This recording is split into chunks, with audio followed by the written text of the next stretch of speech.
now we're in funny car racing. This is round number 2. Ed McCulloch against Chuck Etchells. This is absolutely the most incredible day of competition ever seen on any racetrack. Tremendous performances, and add to that the amazing consistency of the Candies and Hughes car. You know, as unpredictable as a nitro funny car is, I don't ever recall, Mark Oswald, any funny car running the same number 4 times. Another 537. Yeah, we're real happy. You know, we've just been putting it back the same, and it's been repeating.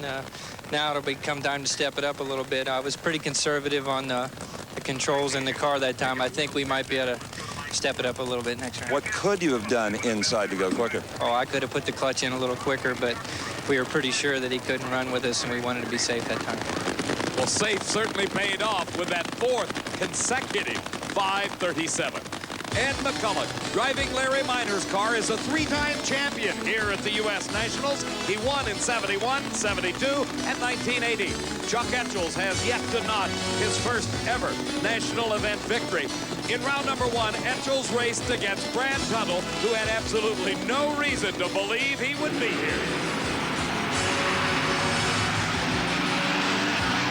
In his only qualifying pass, Brad Tuttle exploded an engine, which in turn disintegrated the fiberglass body. But on that run, Tuttle qualified for the 16-car field. He was uninjured, but a tremendous amount of damage was done to this race car. The only fiberglass body that this California racer had with him was destroyed in that explosion. It looked as though his trip to the U.S. Nationals was over. For 2 days after that horrific explosion, Brad Tuttle sat in the grandstands watching funny car after funny car go down the racetrack trying to bump him out of the quick 16. But Brad's time held in the bump spot, number 16, and his spare body has arrived from California. But the real hero in this story, the only reason Brad Tuttle is in competition today is because of a guy named Don, and we don't even know his last name. Tell us the story. Well, he works for my brother, and I contacted my brother and explained his situation right after it happened. And the guy that works for me got him on a rental truck and got him out here on his way. In 42 hours, here he is. Eyes swelled closed, feet swelled up. Boy, I wouldn't do it. And he went to the wrong racetrack. Yeah, he went to the 500 first and called us and said, "Where you at?" Well, a guy named Don right now is in a Holiday Inn, and he's probably going to stay there the rest of the day. What do you think? I think so. I don't think we could wake him up tomorrow. He'd still be sleeping. A tribute to the dedication of today's drag racers. Brad Tuttle made the first round and lost to this man, Chuck Etchells.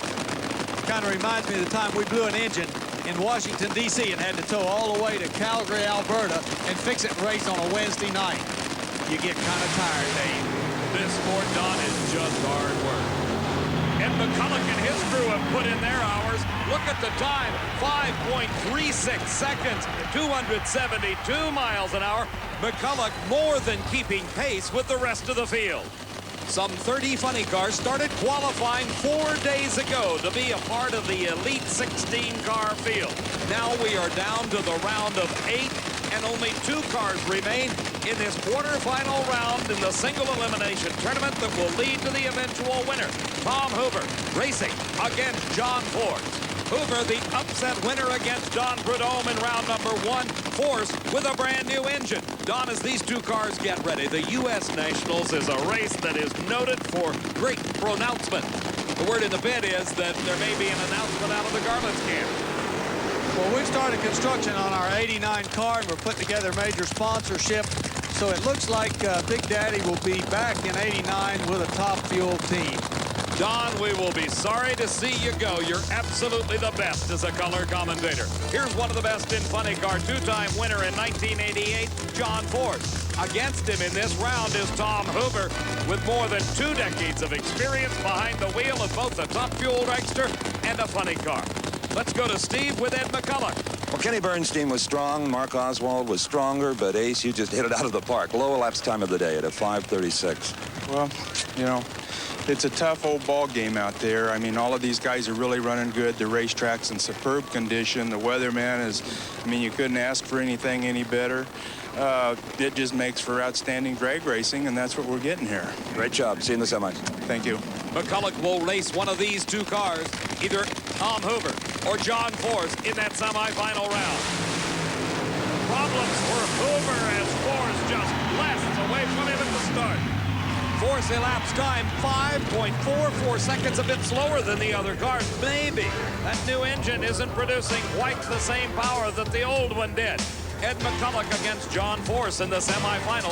McCulloch with a choice of lanes. The other pair matches the two big red cars. Mr. Consistency, Mark Oswald against Kenny Bernstein. With